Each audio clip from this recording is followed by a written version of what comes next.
कृष्ण बलदेव नंदे यशोदा मैया की जय। परम आराध्यतम पतित पावन परम करुणामय विष्णुपाद परमहंस 108 श्री श्रीमद् भक्ति वल्लभ तीर्थ गोस्वामी श्री गुरुदेव महाराज की जय। नित्य लीला पुरुषम विष्णुपाद परमहंस श्री श्रीमद् भक्ति दयित माधव गोस्वामी परम गुरुदेव की जय। जय नित्य लीला पुरुषम विष्णुपाद जगद्गुरु पतित पावन परम करुणामय श्री भक्ति सिद्धांत सरस्वती गोस्वामी ठाकुर प्रभुपाद की जय। सारस्वत गौड़ी आचार्य गुरु वर्ग वृंद की जय। रूपानुग गुरु वर्ग वृंद की जय। श्री रूप सनातन भट्ट रघुनाथ श्रीजीव गोपाल भट्ट दास रघुनाथ छड़ गोस्वामी प्रभु की जय। प्रेम से कहो चित्त श्री कृष्ण चैतन्य प्रभु नित्यानंद श्री अद्वैत गदाधर शिवासादि गौर भक्त वृंद की जय। जय श्री जीव गोस्वामी प्रभु विरचित श्रीमद् भागवत संदर्भ की जय।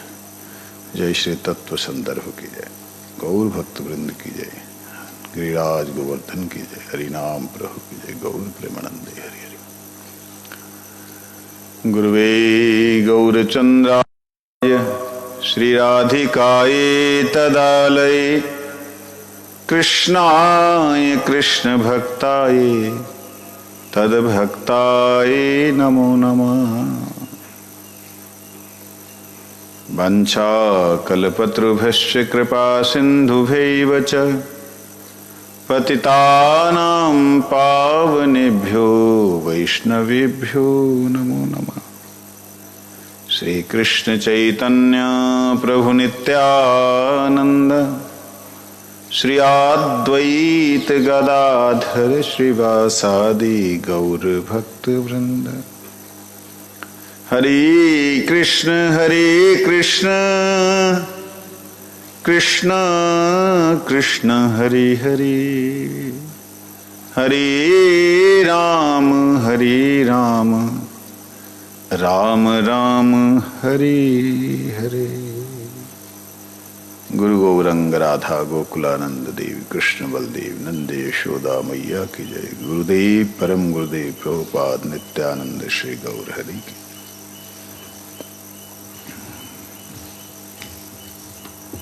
हम लोग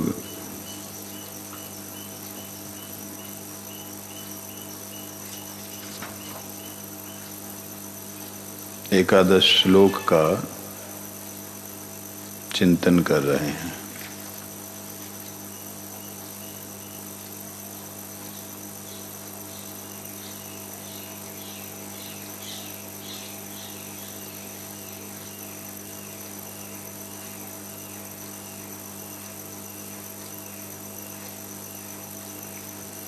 इदं वस्त्रो इत्यादि तस्मात्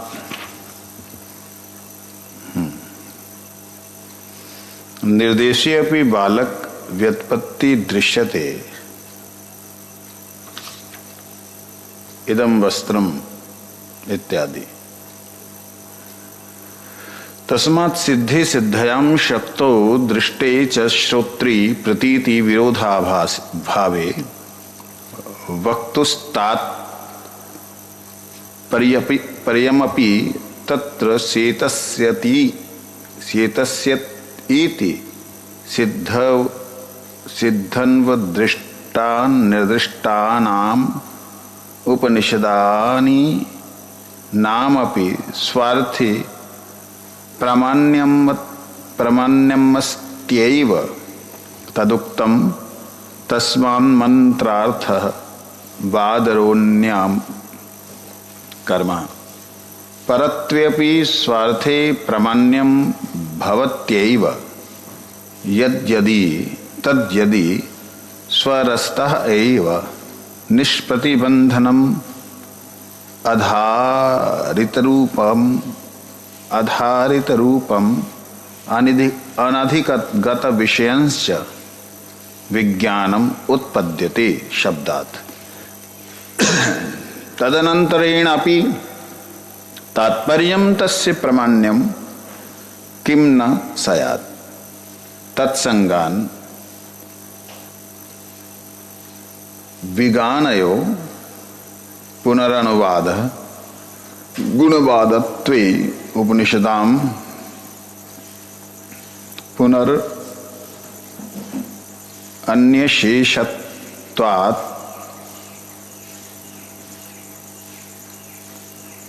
पारस्तमस्तनर्थ अनंत आनंदैकरस समन्धिगतः आत्मतत्त्वं गमयन्ति नाम प्रमाणांतर विरोधे अपि विरुद्धस्य प्रत्यक्षादि प्रमाणस्य तस्यैव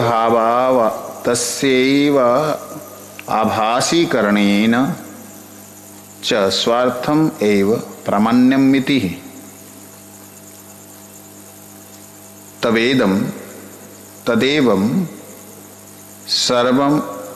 तदेवं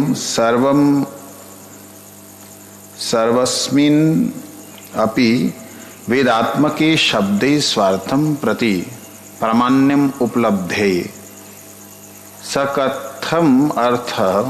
सकथम अर्थम प्रसूत इति ब्रवीयते। तत्र वर्णानां शुचि तत वर्णानां शु विना शिवत्वानार्थं जनितुं शक्तिः संभवति। ततश्च पूर्व अपूर्वक्षर जन्य संस्कार वदन्त्याक्षर शेष अक्षरस्यैवार्थ प्रत्यायत्वं मन्यते।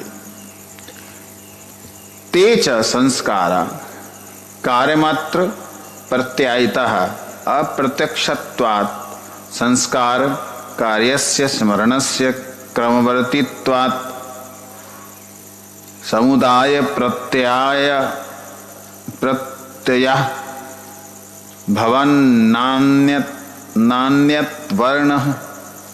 नान्यत्वर्णस्यप्यर्थ प्रत्यायत्वम् इत्यभिप्रेत्या परे तु स्फुटमेव तत्प्रत्यायकमाहुः। ब्रह्मसूत्र शंकर भाष्य में कहते हैं स च वर्णानाम एकत्वेनेकः प्रत्यया अनुपत्त्येरेक वर्णः प्रत्ययाहितः संस्कार बीजे अन्यत्र वर्णः प्रत्ययः जनितः परिपाके प्रत्ययिन्येकः प्रत्ययः विषयतया झटिति प्रत्यवभासते। अर्थ पढ़ते हैं।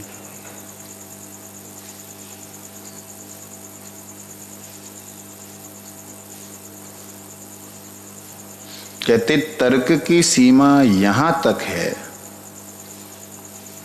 इस प्रकार निर्णय का कोई प्रमाण नहीं। वैदिक प्रमाण से जो सिद्ध होता है उसको परित्याग करने का कोई हेतु नहीं है, किंतु वेद बहिर्भूत प्रमाण कभी भी स्वीकार्य नहीं है।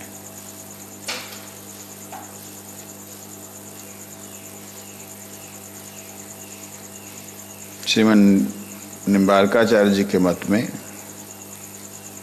तर्क अवस्थान उच्च उक्त सिद्धांतस्य नासान अंजसः दृढ़ तर्केन वेद विरुद्धे प्रधानादि जगत कारणे अनुमिते तु तदृश तर्केन।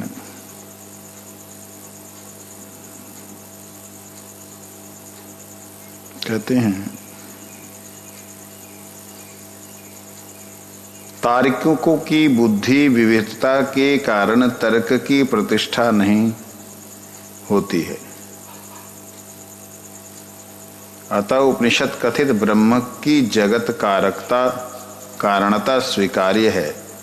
ब्रह्म अचिंत्य पदार्थ है, वे मनुष्य मति प्रभव तर्क का अविषय है। श्रुति प्रति नचिकेतः परतत्व बोध समर्था बुद्धि को कर्कश ना करो। सदगुरु द्वारा उपदिष्ट यह बुद्धि परतत्वानुभव करने में समर्था होगी। यहाँ पर कल हम लोगों ने श्रवण किया था,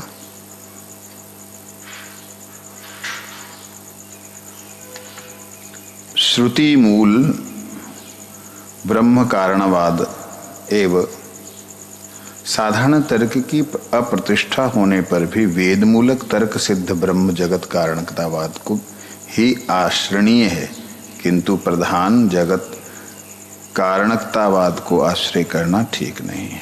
कल हमने श्रवण किया था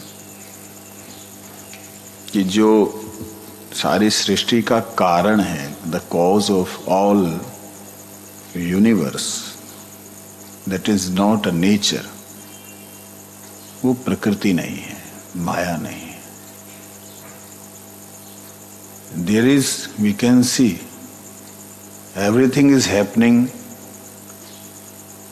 through rajoguna satoguna tamoguna, that energy which is dark, silver and gold,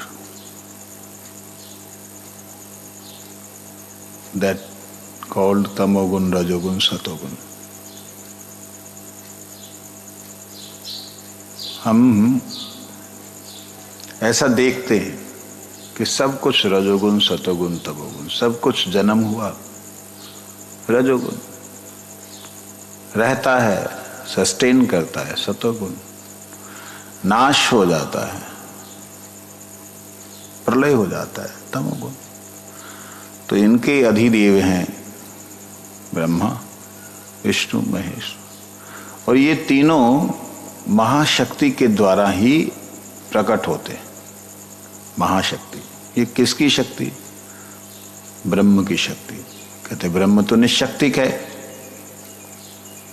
निराकार निशक्ति कहते नहीं। ब्रह्म में तीन कारण शक्ति है, तीन कारण शक्ति है, तीन कारिका शक्ति है। क्या है? जायन्ते, जीवन्ति, अविशन्ति विशन्ति। यतो वा इमानी भूतानि जायन्ते, जिसके द्वारा इमानी भूतानि, तो ये समस्त भूत प्राणी जायन्ते, जन्म लेते हैं। जेन यातानि जीवन्ति, जिनके द्वारा सब जीवन धारण करते हैं। यत् पर्यंत विशंत विजशन्ति तद विजिज्ञास तदैव ब्रह्म। ब्रह्म सूत्र का प्रथम सूत्र है ना, अथा तो ब्रह्म जिज्ञासा। तो ब्रह्म जिज्ञासा करो, तो ब्रह्म जिज्ञासा करने का मतलब ब्रह्म के बारे में जानो।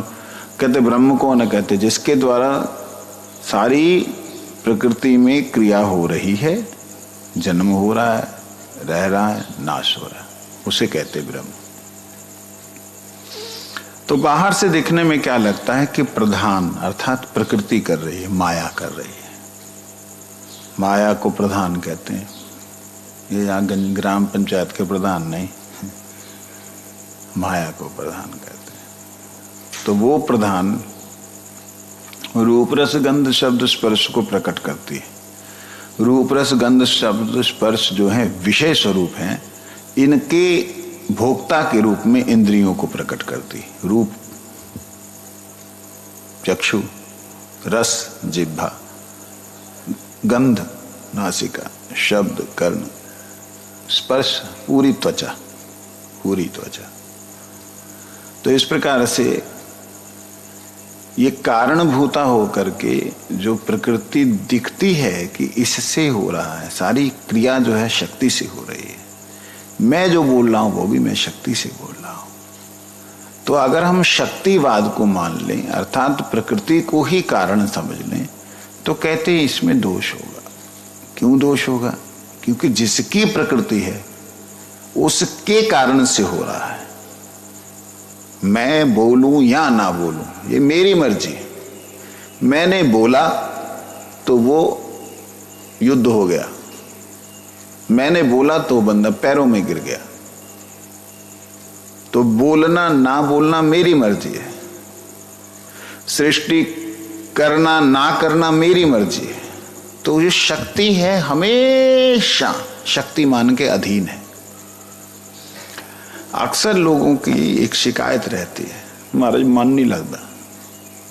मन तुम्हारे अनुसार चलने वाली चीज है। मन ऐसा नहीं कि तुमको चलाए,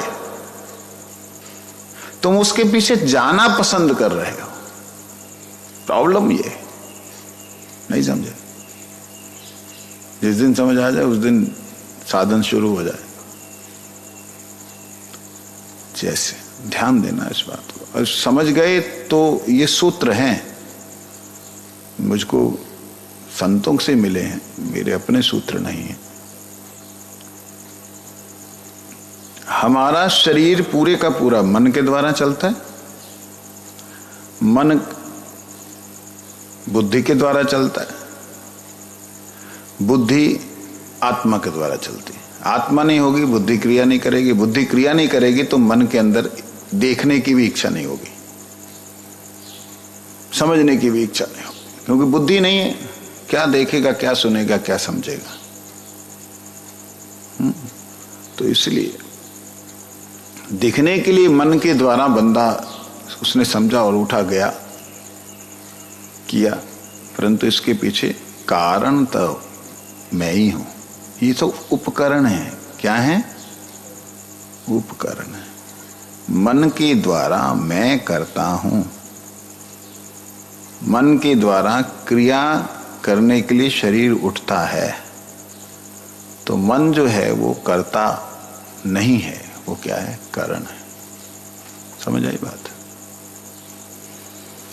तो इस प्रकार से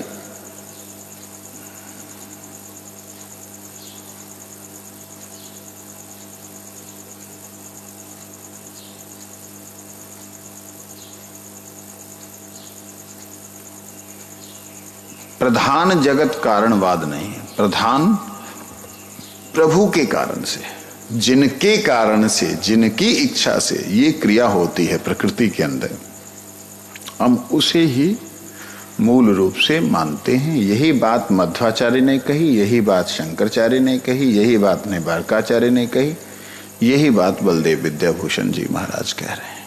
जीव गोस्वामी ने इसी बात को प्रमाण किया।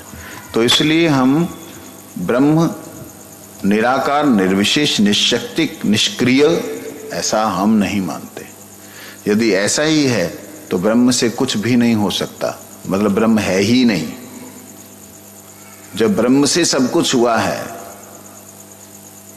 तो ब्रह्म में क्रिया है तब हुआ है, ब्रह्म में इच्छा है तब हुआ है, ब्रह्म सत्य है तब हुआ है। तो सत्य, इच्छा,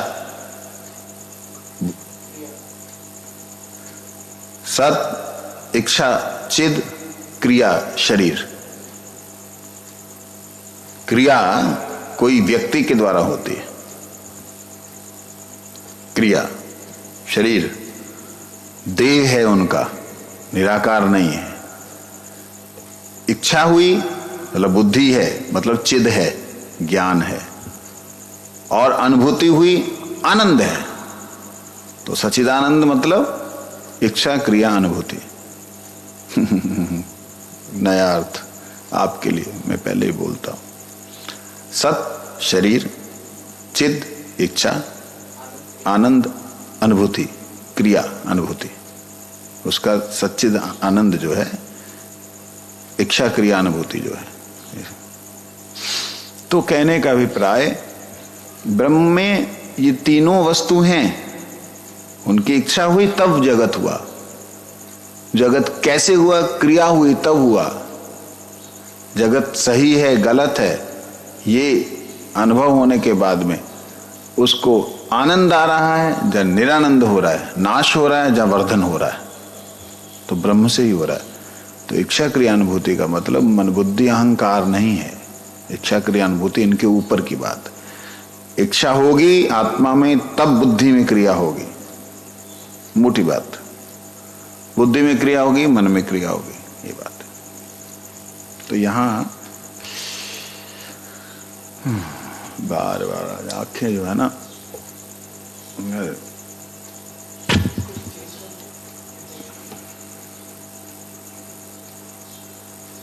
तो आज जैसे पर्दा सा आता है ना बार बार।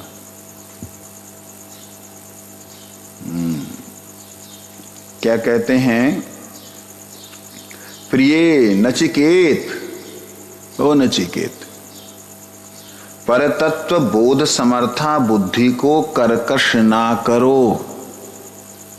ये बुद्धि समर्थ है परतत्व को जानने के लिए, इसे कर्कश ना करो। कर्कश का मतलब इसे बेकार है, कर्कश, इसको कड़वा ना करो, गंदा ना करो, इसको धूमिल ना करो, मलिन ना करो। किसके द्वारा होता है? किसी व्यक्ति के द्वारा हमें कुछ अपशब्द मिल जाए सुनने को, हमारे लिए बुद्धि कर्कश हो जाएगी, बुद्धि खराब हो जाएगी,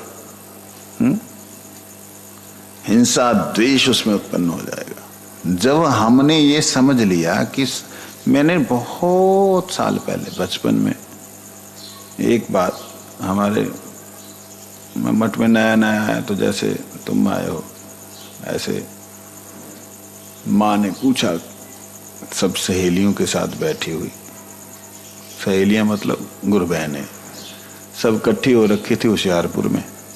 तो वहां पे मैं भी कीर्तन कर के आया, ए भगवान दास इधर सुन। हाँ बोलो। तो मैं थोड़ा हिलता जाता था, हाँ बोलो, और टिक के तो खड़ा हो जाए, तुसी बोलो तो सही। तो वो माता जी बोलती, तूने मठ में रह के क्या सीखा? मेरे को अब याद आ रहा है, मैं सामने से जवाब दे नहीं पाया था उस वक्त, नहीं तो मैं पूछता हूं उनसे, मैं आए हुए कितने दिन है, साल भर हुआ मेरे को, क्या सीखा मठ में रहकर? मैं कहा क्या सुनना है आपने बताओ। भाई रोटी बनानी मैं सीख गया, बट जो जो काम मैं जानता हूं। कहते नहीं और क्या सीखा? भगवान के बारे में, भगवान के। मैं कहा पूछो तो सही। तो एक ने किसी ने पूछा, मेरे को याद नहीं, तो भगवान के दर्शन कैसे होते हैं? इतना सुंदर अर्थ निकला था, और मैंने नहीं जानता हूं कि कब कहां किस जन्म में मैंने सुना होगा। बहुत सुंदर अर्थ निकला। मैंने कहा जो लड़ाइयां होती ना आप संसार की, वो लड़ाइयों का कारण प्रकृति क्रियमानानि गुणै कर्माणि सर्वस्व अहंकार विमूढ़ात्मा करता हमिति मन्यते। प्रकृति ही क्रिया कराती है, कर्म कराती है। ये बात आपको अगर समझ आ जाए, सास और बहू की लड़ाई ना हो, भाई और बहन की लड़ाई ना हो, पति और पत्नी की लड़ाई ना हो, सामने जो लोग हैं उनकी और हमारी लड़ाई ना हो, कहीं भी किसी से द्वेष नहीं हो सकता। हाँ, द्वंद्व प्रतिद्वंद्व हो सकता है, लेकिन वो द्वेष में नहीं आएगा। द्वेष का मतलब क्या होता है मालूम? द्वेष,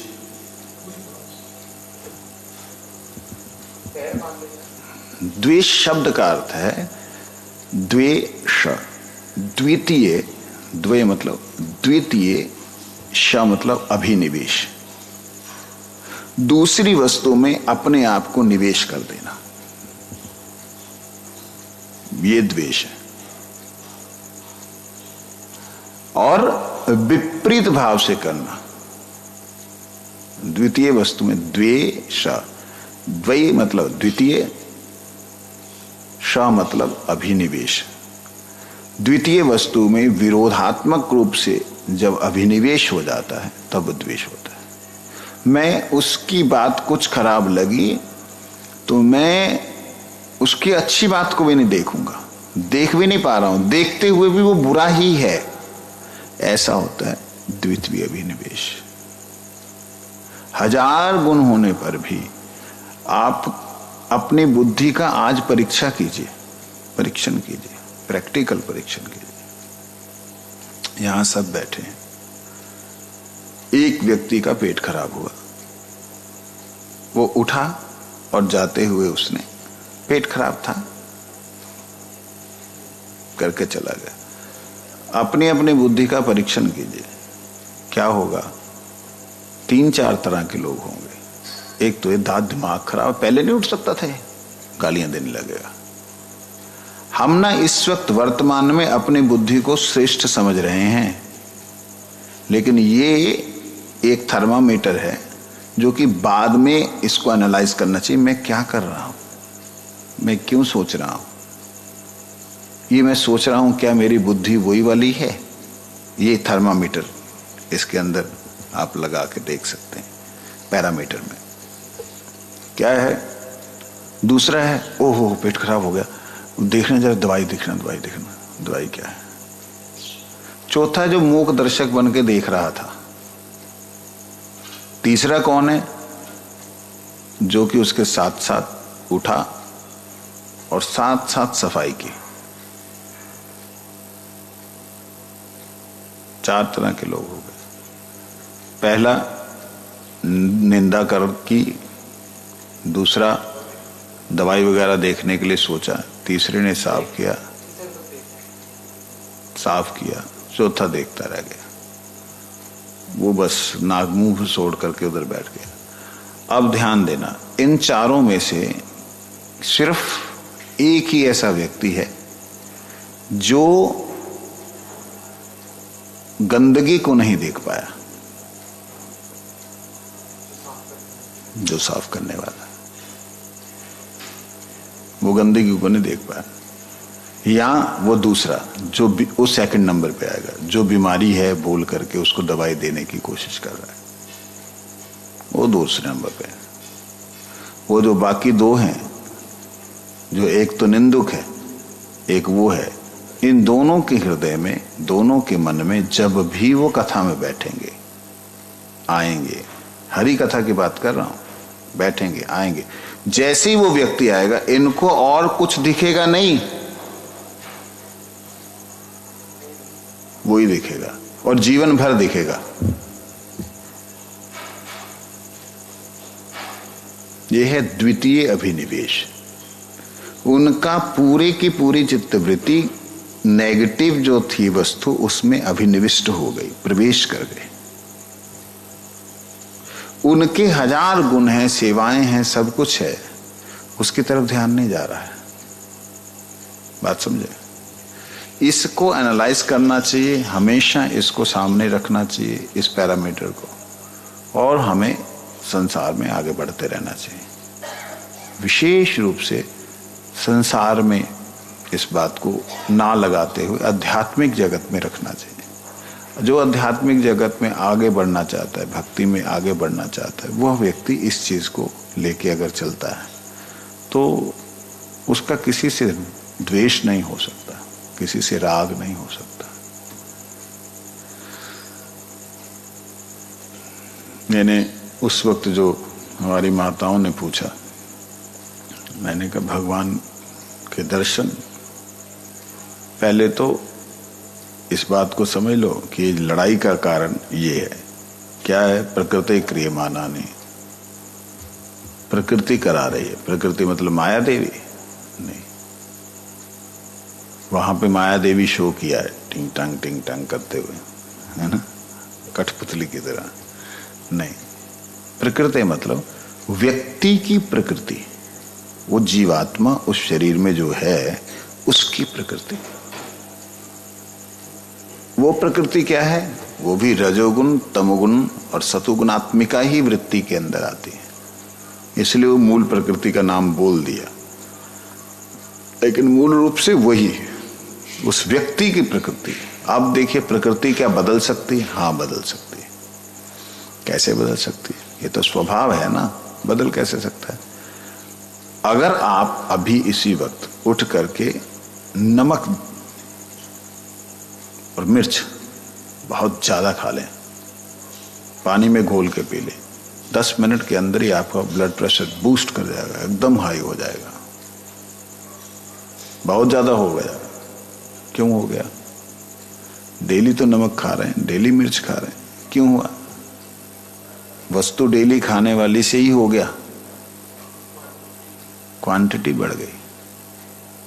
ऐसे ही हमारे अंदर तमोगुण, रजोगुण, सतोगुण सब है ही हैं। इनमें से जिसकी क्वांटिटी बढ़ जाती है उसका गुण नजर आता है, और वह गुण जो दिखलाई दे रहा है वो व्यक्ति के भीतर बढ़ा हुआ टेम्पर, भक्ति के भीतर, व्यक्ति के भीतर बढ़ा हुआ जो उस वक्त का जो गुण है उसके कारण से हुआ है। इसीलिए बड़ी सुंदर बात कही, ना द्वेष्टि, ना द्वेष करो, ना रागो ना द्वेष, दृश्यव्यापी। ना राग करता है ना द्वेष करता है। राग मतलब अनुराग, द्वेष मतलब घृणा, द्वेष मतलब ना सही नहीं है। ना राग करता है ना द्वेष। राग होता है गुणों को देख करके, द्वेष होता है उसके अवगुणों को देख करके। अब गुणों को देख करके राग भी नहीं करना, कहते जी नहीं करना। क्यों? क्योंकि जिसे तुम गुणों को देख के कर रहे हो उसी के अंदर जब अवगुण सामने आएंगे तब तुम विचलित हो जाओगे, क्योंकि वो तो रजोगुण, सतोगुण, तमोगुण के कारण है। आध्यात्मिक जगत का जो गुण है वो तो नित्य रहता है, परंतु व्यवहारिक जगत में रजोगुण, सतोगुण, तमोगुण से ही जीव क्रिया करता है।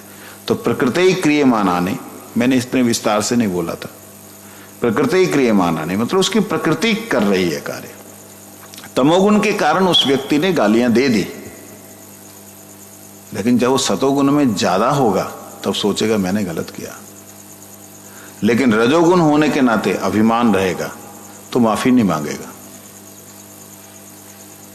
तो ये है प्रकृति क्रिया कराती है, प्रकृति क्रियमानानि गुणै कर्माणि सर्वश। गुण के कारण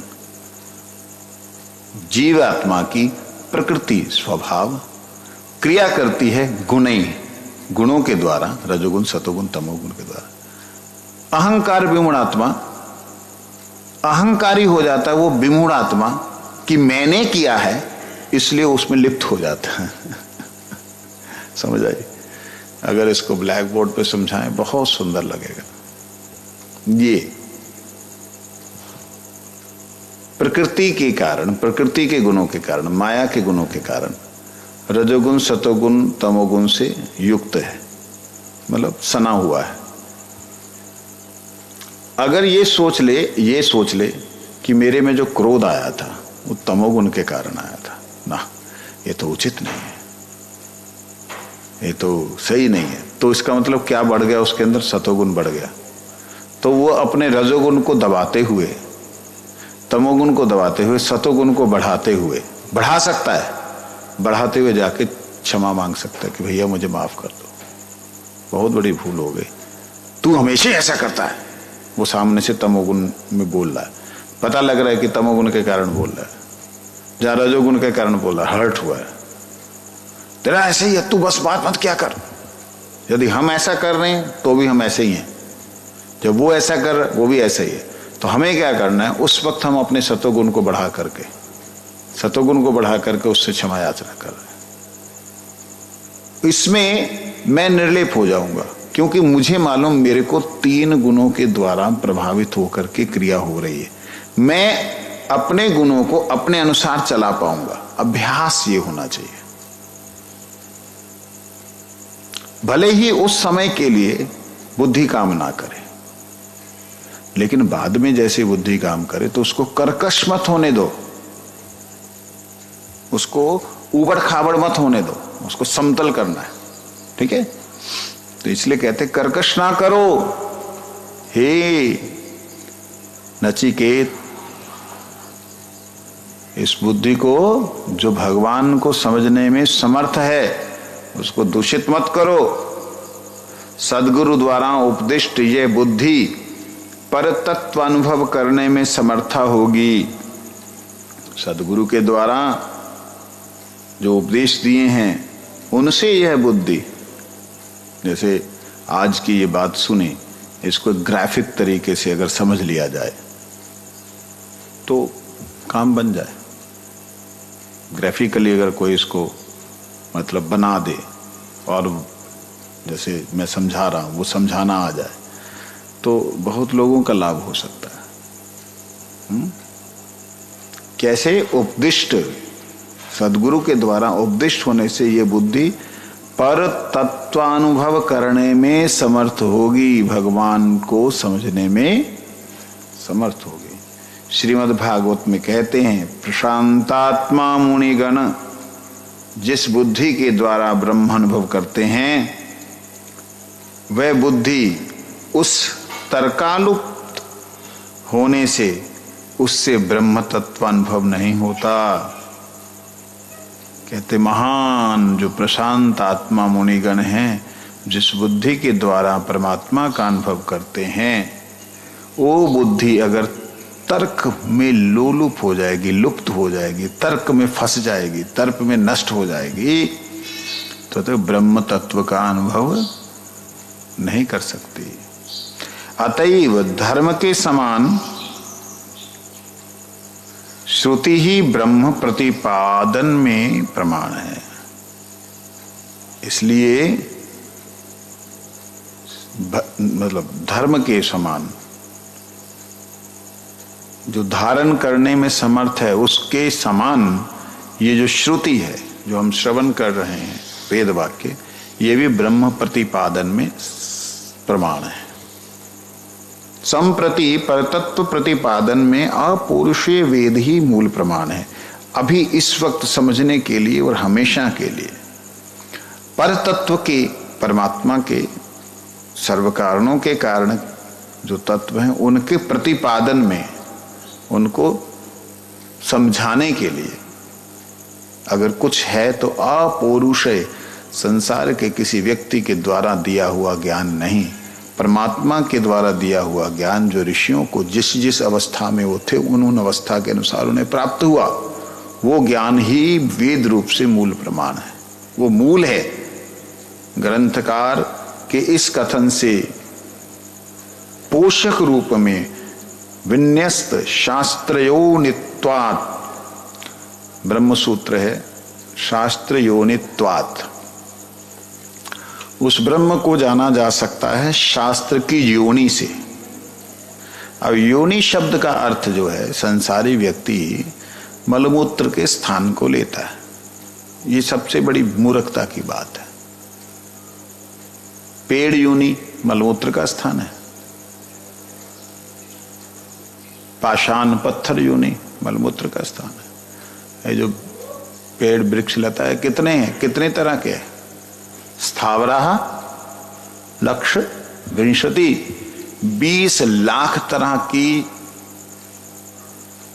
जो स्थिर रहने वाले जीव हैं, 20 लाख तरह के जीव हैं, उसको योनि कहा है। 20 लाख योनियां, 84 लाख योनियों की बात आई है ना, तो 20 लाख वो योनियां हैं। तो क्या योनि का मतलब मूत्र का स्थान है? लोग जो है ना समझते नहीं। इसका मतलब जहां से प्रादुर्भाव होता है, जहां से प्रकट होता है। तो ज्ञान कहां से प्रादुर्भाव होता है? शास्त्र योनित्वात्, शास्त्रों से प्रकट होता है। इसलिए ब्रह्म सूत्र में कहा शास्त्र योनित्वात्। प्रकट स्थान को योनि कहते हैं। अब वो प्रकट स्थान ब्रह्म योनि, ब्रह्म योनि, ब्रह्म योनि है। योनि शब्द प्रयोग वहां किया, इसका मतलब वो मूत्र का स्थान नहीं है। ये जो मूर्ख लोग हैं ना, समझते नहीं। मैं छोटा सा था, शुरू से तार्किक तो था ही। एक ने बोला भगवान का मतलब क्या होता है? भगवान सर्वशक्तिमान, तेरे को पता नहीं। भग मतलब होता है योनि, भगंदर रोग होता है। उसने बोला भगंदर, भग के अंदर का रोग भगंदर होता है, मतलब है गुप्त रोग। भग अंदर, भगंदर ना, भगंदर वो भगंदर होता है जैसे हमारा क्या बवासीर हो जाती है ना, बवासीर होती है तो वो अंदर का जो भाग है वो बाहर आता है, मतलब अंदर का भाग जो है बाहर आ जाता है, तो उसे भगंदर बोलते हैं। तो कहते हैं भगवान मतलब वो योनिवान जो भोगी है जो मलमूत्र में मतलब भगवान कृष्ण के लिए वो बोल रहा था। अब बताओ, हम छोटे से बच्चे हमारे में क्या बुद्धि डाल रहा है। और मैंने उसको बोला, मैं कहा आप तो बुद्धिमान लगते, बच्चा था मैं, मेरे को याद नहीं आ रही उम्र कितनी थी, मैं आप तो बुद्धिमान लगते, मेरे को ये बताओ क और क इसमें कोई अंतर है? कहता क्यों नहीं है, वो आधा है वो पूरा है। मैं कह इन दोनों में जमीन आसमान का अंतर है। जब क या होगा, क या, तो उसका अर्थ डेफिनेटली दूसरा है, इसके अलावा या।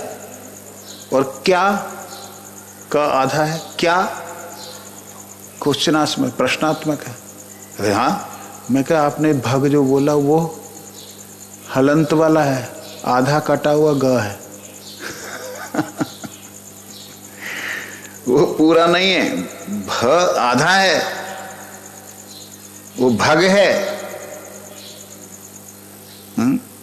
उसका अर्थ अलग है।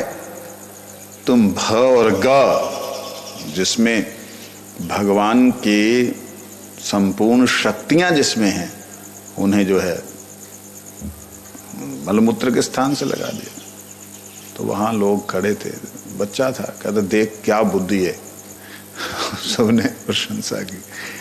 जो कहने का मतलब, जब हम लोग कोई शब्द को सुनते हैं तो उसको समझना जरूरी होता है। योनि बोलने का मतलब है जिससे यो निर्गतः, यो निर्गतः, जहां से निर्गत हो रहा है, योनि। आज अर्थ आया इसका, जिस स्थान से निकल रहा है। यस्य स्थानस्य उद्भवम उद्भवेति, उसको योनि कहते हैं। तो शास्त्र योनित्वात् ब्रह्म सूत्र है कि शास्त्र की योनि में, अर्थात शास्त्र के भीतर ही से निकलने वाला कौन है? वो परमात्मा। मतलब क्या है इसका? परमात्मा शास्त्र की योनि से निकलेगा? नहीं, मतलब ज्ञान के द्वारा जाना जाएगा, और वह है वेद। आचार्य शंकर जी कहते हैं, वाह अभी फिर इतना मोटा श्लोक।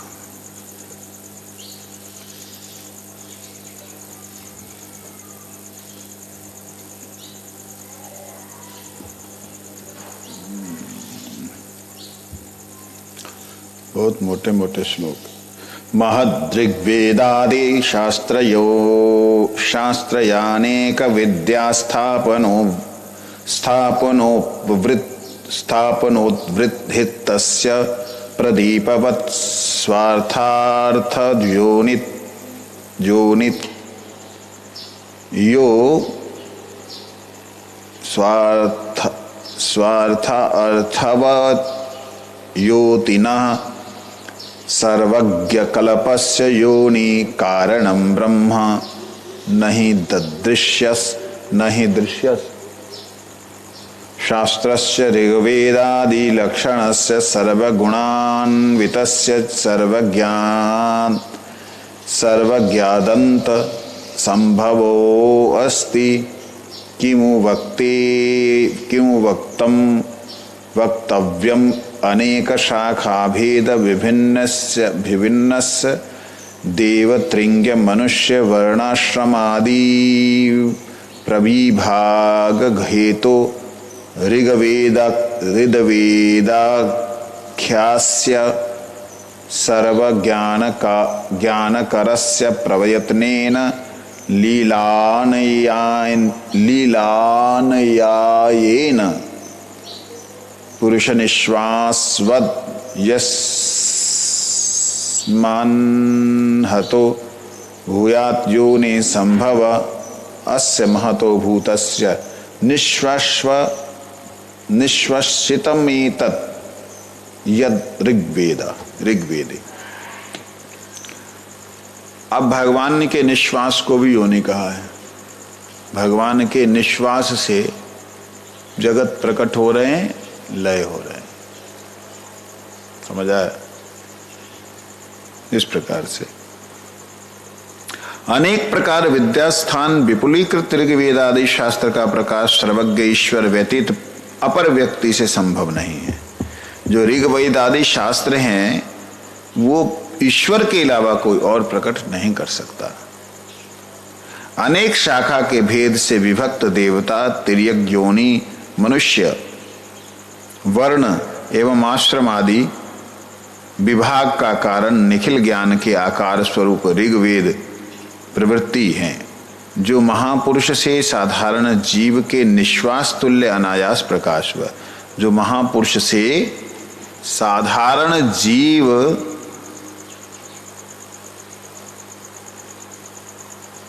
साधारण जीव के निश्वास तुल्य अनायास प्रकाश हुआ है। आप जो निरतिशय सर्वज्ञ और सर्वशक्तिमान है, विश्व कार्य ही जिनका निसंदिग्ध उदाहरण है, तज्जन्य पूर्व सूत्र में उक्त है। जिन महापुरुषों से समस्त भूत सृष्ट पालित एवं लीन होते हैं, उनको ब्रह्म शब्द से जानना। परम पूजनीय श्री रामानुजाचार्य जी महाराज कहते हैं, शास्त्र योनि कारणम प्रमाणम तत्र शास्त्र योनि तस्य भावः शास्त्र योनि तस्मात् ब्रह्म ज्ञान कारणत्वात् शास्त्रस्तस्य यद् योनित्वं ब्रह्मण अत्यंत अतीन्द्रियत्वेन प्रत्यक्षादि प्रमाण विशतया ब्रह्मण शास्त्रैक प्रमाणक्त उक्त स्वरूप ब्रह्म यतो वा इमानि भूतानि जायन्ते इत्यादि बोध वाक्य बोधत्वेन अर्थम।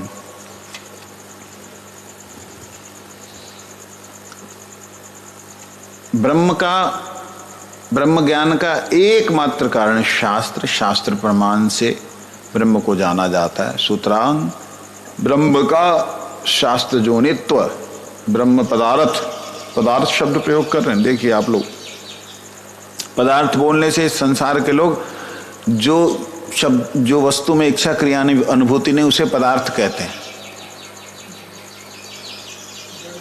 जड़ वस्तु को इस संसार के लोग पदार्थ कहते हैं, परंतु यहां पदार्थ चेतन तत्व के लिए प्रयोग हुआ है।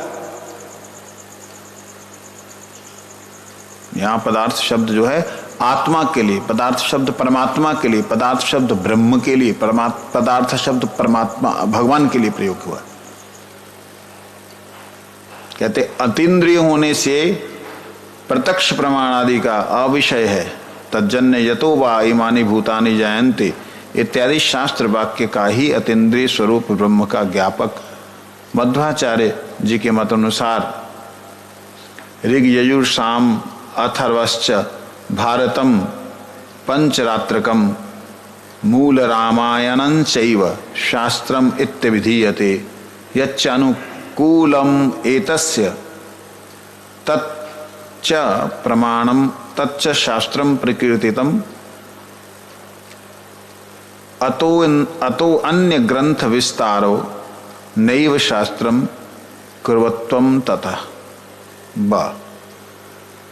श्री मध्वाचार्य जी कहते हैं, ऋग्वेद, यजुर्वेद, सामवेद, अथर्ववेद, महाभारत, पंचरात्र, मूल रामायण, वाल्मीकि रामायण, ये शास्त्र बहुत है। महाभारत को भी ले जिसमें गीता आ गई, यही शास्त्र बहुत है। तच्च अनुकूलम एतस्य तच्च शास्त्रम परिकीर्तितम, यही शास्त्र के नाम से परिकीर्तित है। कहते अतो अन्य ग्रंथ विस्तारो, अब और ग्रंथ विस्तार करने की नैव शास्त्रम कुर्वत्वम तथा, और जरूरत नहीं।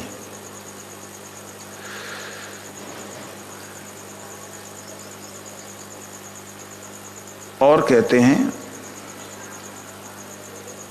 ऋग यजु साम अथर्व महाभारत पुराण को भी लिया, पंचरात्र जो है।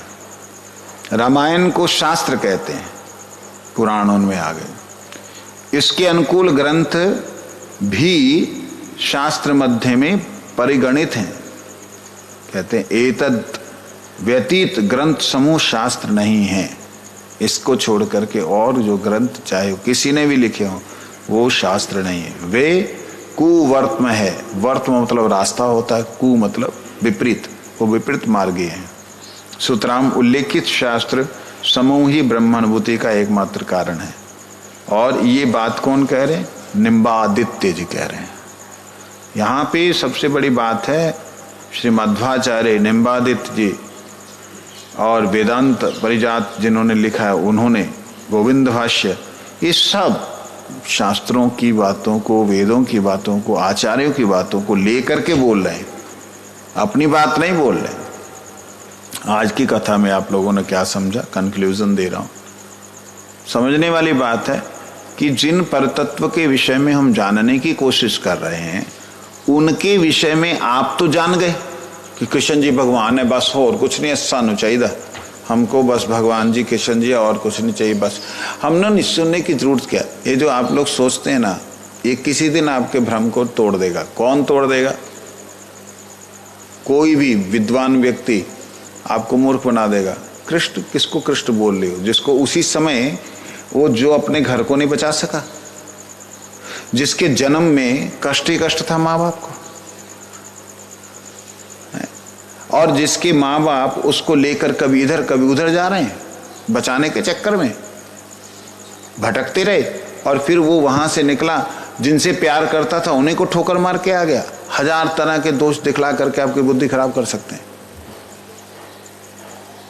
जब आप शास्त्र को लेकर के, शास्त्रों में भी कपोल कल्पित नहीं, वेदों को लेकर के आगे बढ़ोगे, चलोगे, समझोगे, उसके बाद आपका निश्चय दृढ़ हो जाएगा। आप कहेंगे बाप रे बाप, ऐसे भगवान जी हैं कृष्ण जी, कृष्ण जी।